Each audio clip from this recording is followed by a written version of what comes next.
So, you know, now that we're in our second year of doing this show, we've been talking a lot about the choral society and the music, but our theory is our motto is building community through music. It is. And so we decided if you're going to do that, you have to go outside of the fabulous choral society. That is correct. As scary as that is. And so our last show, we talked with Eric Despard, who's doing music and medicine. Yes. And all the time we say when we leave Monday night that we leave on a high, like Oh, a yeah, spiritual definitely. high. It starts our day, and so it just seems to make sense that the next thing we talk about has got to be the sort of important intrinsical relationship of spirituality and music. And so Within our community. since neither one of us have our own church, we thought we should talk to someone who has a church. And so we're very happy to have Reverend D. Mark Blank, pastor of Second Congregational Church, joining us. I'm mildly biased because I go to Mark's church, and I have. So technically speaking, it's not my church. You're just the head guy. Well, no, I'm just the pastor. I'm the servant. You're the servant. There, Okay. the church. It's the Church of Jesus Christ. Right. So Jesus is the head guy. Head guy. Technically speaking, Tech. the church doesn't course, belong to me. Yeah. Of course. I'm been But you get up and talk to us a lot. like yes, I do a lot of that. And so you're Talking. new to Bennington, I am. I moved here the first week of January. when it was lovely and balmy out. Right, it's the perfect time. Everybody should move to Vermont the first week of the year. Yes, yeah. mhm. The day that the moving van came was the only day that week that it was above 20 degrees and not snowing. If it had come the next day, it would have been a disaster. The roads were impassable. Wow. So that was that was lucky. my- yeah. that was very good. and lucky. Someone was looking out for you. Some- Absolutely, someone. yeah. So tell us a little bit about your, let's say, musical background. Is music a part of your life? First, we should, Yes. Yes, I okay. hope that music is part of everybody's life. We do too. What we would- really do. Yeah. What would life be like without music? It would be the worst car trip ever. I'm just thinking that, the worst car trip ever. Gotta have music. Yeah. We've said that multiple times on the show that there's just we have to have music in our lives. Yeah. It's just a part of what music what we need. expresses what it means to be human. It expresses the human I like condition that. in terms of. I mean, I think that's what the arts are really about. Yeah. In more broadly, that it's an exploration of what it means to be human and Yeah. what connects us and what binds us together, and that's where the arts start to become spiritual. That's where we start to see this overlap between spirituality and the arts. Yeah. Yeah. So, but you asked Yes. the question. Yeah. Is music part of my Yeah. life? Yes, I've always been a singer, practically since I could speak. Probably I've been singing, and Sorry. Yeah. We love when we hear those things. We do. so singing when I was a small child was so part of who I was. Like it's part of how I understood myself to be. It gave me an identity and a place to belong. Specifically singing in church and singing church songs around a campfire. That's how I knew who I was and knew that I belonged someplace, because I felt like I never had a place that I belonged as a kid. I never felt like I fit in wherever I went. But when I sang, I felt secure somehow. I felt like I did belong somewhere, and particularly because a lot of the music I sang was Christian music. I knew who I belonged to. Ah, yes. Oh, yeah. You know, that I'm a child of God, beloved by God. And so for me, as I came of age, I began to struggle with my sexuality. And so I left the church at 18 because I couldn't reconcile being gay and what I thought the Bible had to say. Right. And so that sense of belonging, and then singing in church, really ripped away from me, and I was very unsteady after that. Now, I often will say that theater saved me, and it's only more recently that I realized that this is kind of how, is that in performing and singing and in acting, I found that same kind of sense of belonging that I had as a kid in church. And so when I was away from the church and feeling like God must hate me, it was having a place, having theater, and having that performance space that provided that sense of belonging and that sense of spiritual connection to God, even if at the time I thought God must hate me. So to just round out that story, after 10 years of being away from the church, I found an open and affirming congregation of the United Church of Christ. And open and affirming is the lingo in our denomination for churches that are accepting and affirming of LGBTQ persons. And so I joined that church and found a lot of healing and found out that no, God does not hate you for being gay. God does not hate you for being transgender. Yeah. God does not hate you because God does not hate. No, God doesn't. God loves you, and you're a beloved child of God. You know, part of that experience of that church was finding singing in that space again. Yes. Finding music and art in that space again. But Christine Decker over at Old Castle Theater said to me recently that theater is her church. And I said, of course it is. You know, I know that theater was my church. And historically, church and theater, religion and theater go very much hand in hand, because religion, a lot of what we do in religion is storytelling. It's because truth, there are some truths that can only be expressed and understood in story. That's why Jesus teaches in story. The Bible is written in stories. And so the theater is the place where we tell stories, and we understand and we explore what it means to be human and what connects us and what binds us. And that's what religion is. That's what church is at its heart, at its core. That's the function that it provides for us. Well, I always said theater. A mother came in one time with her son saying that he didn't fit in anywhere. I said, well, he belongs in theater, because theater is a place where nobody fits in the outside world, but they go into theater, or they feel like they don't mesh. I would say they feel like they don't mesh. There's this paradoxical element to acting that we, as actors, reveal ourselves by putting on a mask. That we, and you know, I felt when I was really heavily doing a lot of theater that I felt like I was my truest, most honest self when I was on stage playing someone else, that I could express myself most fully doing that, because there's less fear. And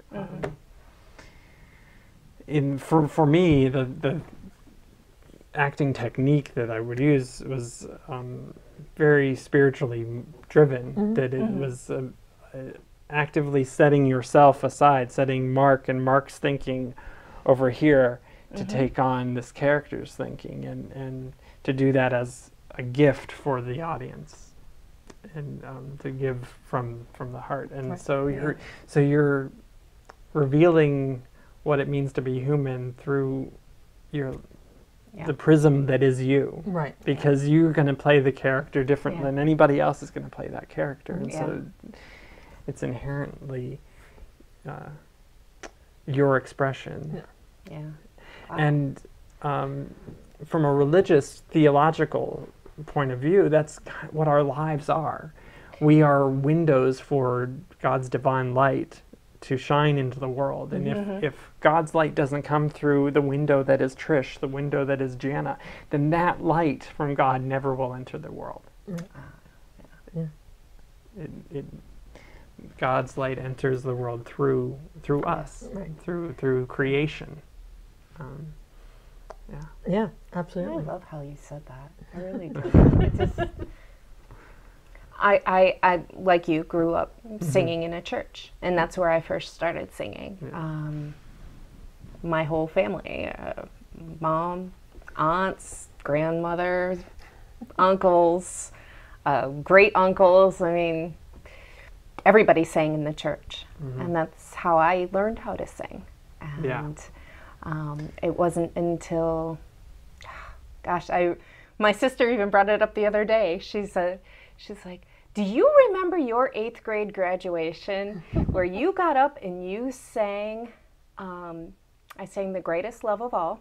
Oh, yes, yep. I sang, I came off the stage, I went and I stood at the piano and I did a solo, Greatest Love of All. I was terrified. I was terrified. And then, you know, I actually continued learning about music through my college career, and then I found the Choral Society, and I've been in the Choral Society now since 2010, I think, so 8 years. And I went the different route. I never sang in church because I didn't go to church. I always said, up until I joined the second congregation, my church was the Clark Art Institute. I said I've heard this story before. I could go in there, and it was like when everything was going bad, I would go in and I'd look at one of my favorite paintings. And there was this peace, and there was this quiet, and there was this understanding, there was this... and I could go there and I can look at this beautiful art and I say, and there's like, I can look at this beautiful art and say, okay, God exists. God is good. I'm walking in this, but I didn't have a church. So I sang, I did sing in school. I studied a little bit of opera and realized I was not going to be an opera singer. And then went to study show tunes and jazz and did my own concert. Show tunes and jazz Show are like tune- my favorite. yeah, Me too. Yeah, I was like, opera was great. I learned a lot of things about breathing and singing from opera. I prefer that one. And I only joined the Choral Society 4 years ago. Correct. I've only been there as long as Kaylin's been there this time. Yes. And you guys made me your president. What were you thinking? No. We were crazy. I know. No, we weren't. But believe me. I think, you know, like when I started studying, my mom said to me, you know, you are singing all the time. Why don't you do something with it? And that's how I started studying seriously. But I think all of us probably can agree, music has been that sort of thing in your life at some point, somehow, some reason that you just go back to and you have to be a part of it. And it's So the question is, when I find myself singing to the cat. Well, That's what the cat needs to be sung to as well. Well, the cat requires songs made up on the spot, right? Oh, it's yes. got to be an improvised, Yes. because you have to change the lyrics to be cat appropriate. Of course, of course. Yeah, for catitude. Definitely for catitude. Francis would love that one. Hi, Francis.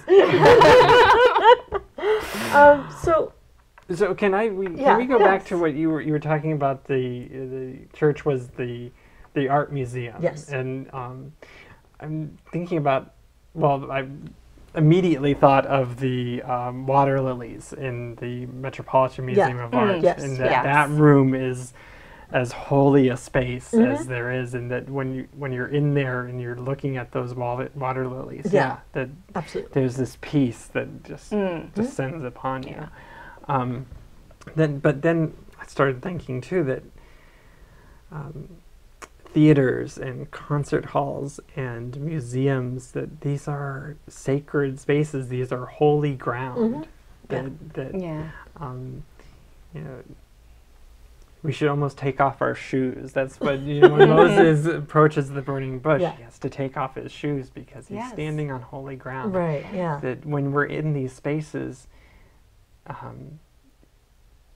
there's a physical sensation about it for me. Definitely. And sanctuaries are like that for me as well. That there's an energy about these places that centers you, that focuses you somehow. That there's something important happens here. Yeah. And there's creation there. Exactly. That's it. Right, that's sort of there's almost like the most purest creation, because it was just done to express whatever that person was trying to express. So when is the creative moment in art? Like, does it happen when the artist's brush is hitting the canvas, or does it happen in that space between the audience, between the viewer of a painting and the painting itself? I think it happens in both places. I do too. I think if I look at it from a writing standpoint, I think it happens when the person's writing it, and then I think it also happens again when the person who's not the person that wrote it reads it. Everybody has a different interpretation. Because it will create something for them, that word, that line, that something. In music, there is, like, my aunt at one point was obsessed with a Neil Diamond song, September Morn, but she was obsessed with 3 notes in it. There's just these 3 notes, and in our house, the song would come on, and we'd all freeze until we heard those 3 notes, and that's the only part she liked of the song, and we could not figure out. They were not like the best 3 notes ever, and when I finally looked at it on sheet music, I was going, that's not anything. But to her, it was everything. She heard like so much in those 3 notes that it was something resonated in her. Yeah. The universe vibrates. The universe sings. Planets have sound. They have song to them. When you point a radio telescope at Jupiter, you can listen to the planet, the music coming from the planet. I love that. So, and we are, from a rational standpoint, we are made of matter and energy, which is the same stuff that everything else that we can see, that we can interact with, is made out of. And everything vibrates. And so so I think there's something to that there's the vibrations of those notes hit something in her, in your mother, of who she is on a fundamental level. That is inexpressible in language. Well, it's, what is it, Sharing Secrets. There's a song by Billy Joel called The Downeaster Alexa, which is about a fishing boat, of all things, which I've never done. I cannot listen to that song and start crying. Every single time.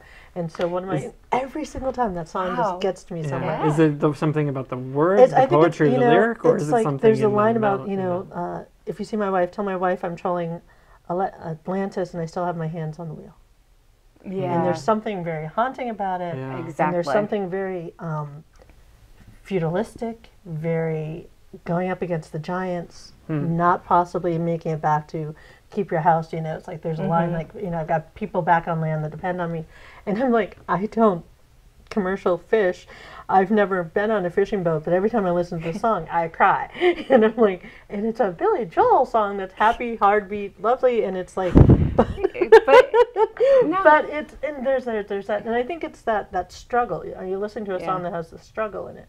And so it can resonate with you. And so, going a very long way around to our second question, this may be a 2-part show. We may do that dreaded to be continued. I love that.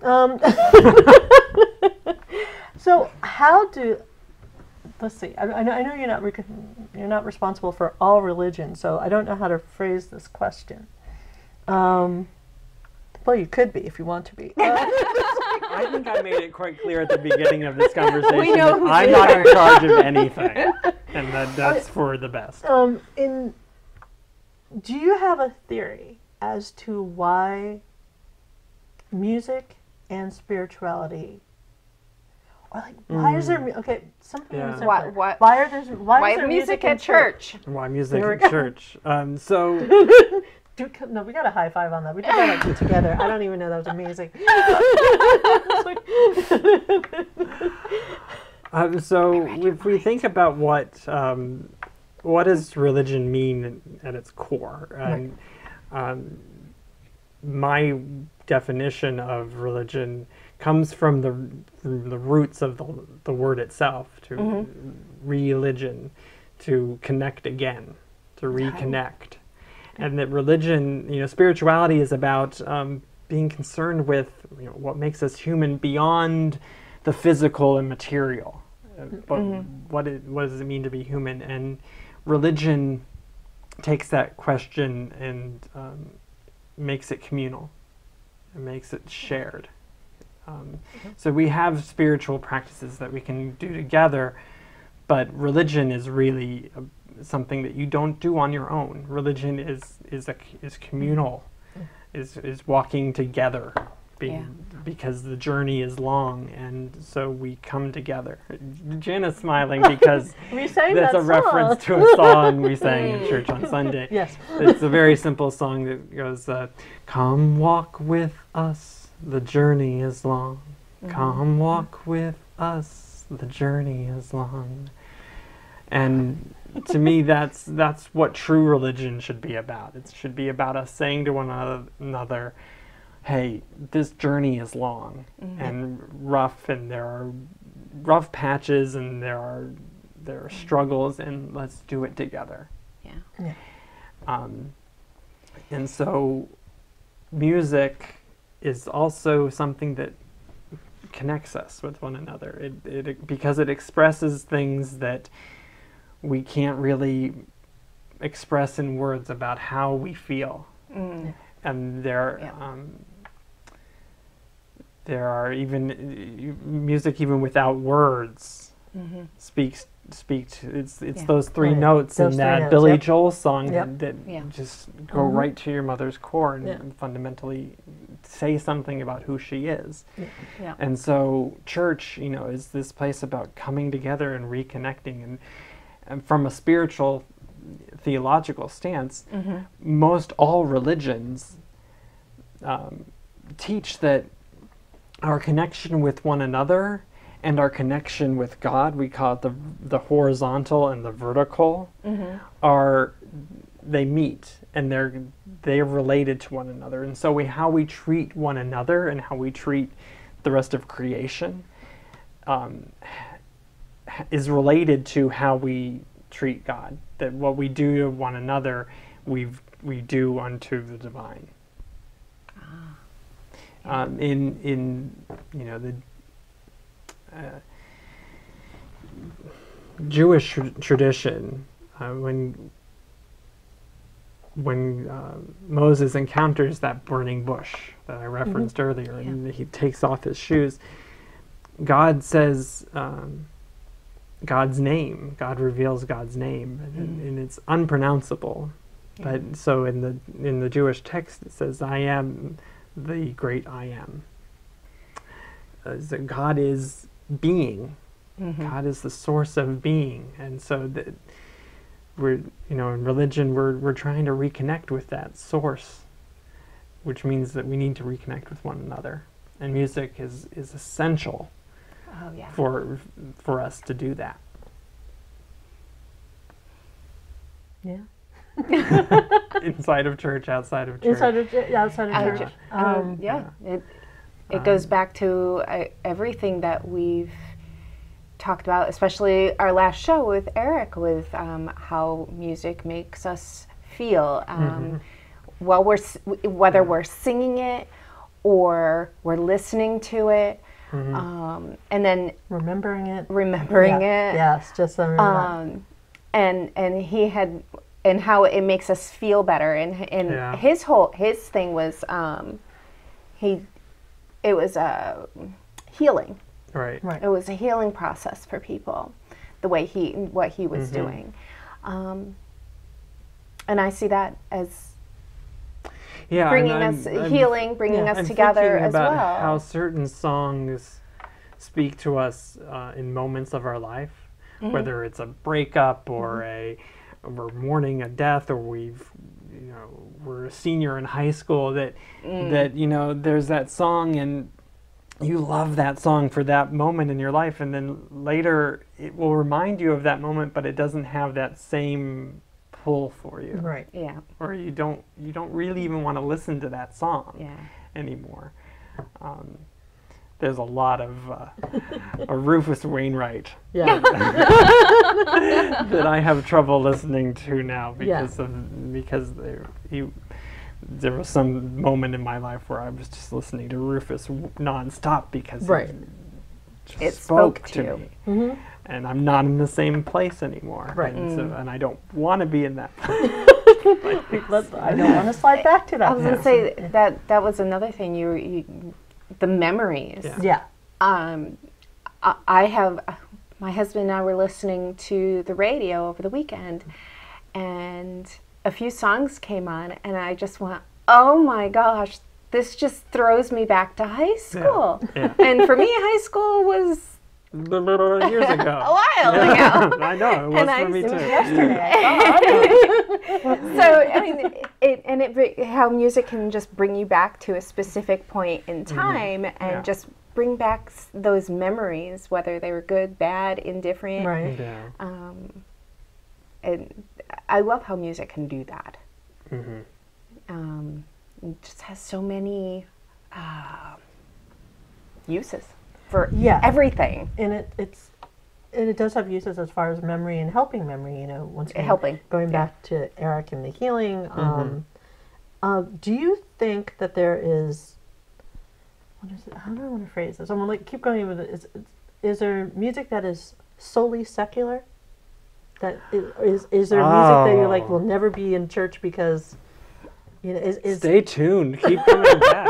Oh. I mean, but because I So- think people sometimes have very strong Yes. opinions about church music. What it Yes. is. Yeah. And we'll be working on that. Mm. So the delineation between what's secular and what's sacred is something that is something we've created. Okay. It's false. Yeah. That's Alright. what I'm getting at. If from a religious point of view we believe that God created everything Yes. and that everything belongs to God, Then then there is no such thing as that which is not sacred. So I believe in seeing and looking for the sacred Right. in the secular, in what we would call the secular, and so that just because a song doesn't talk about God Right. or church or faith directly doesn't mean that it's not sacred. Doesn't mean that it's not spiritual. I like that. Yeah. I like that thinking. Now that doesn't mean that I'm going to bring "Baby Got Back" into worship Come on, on we've got to Sunday. figure out that way that could work.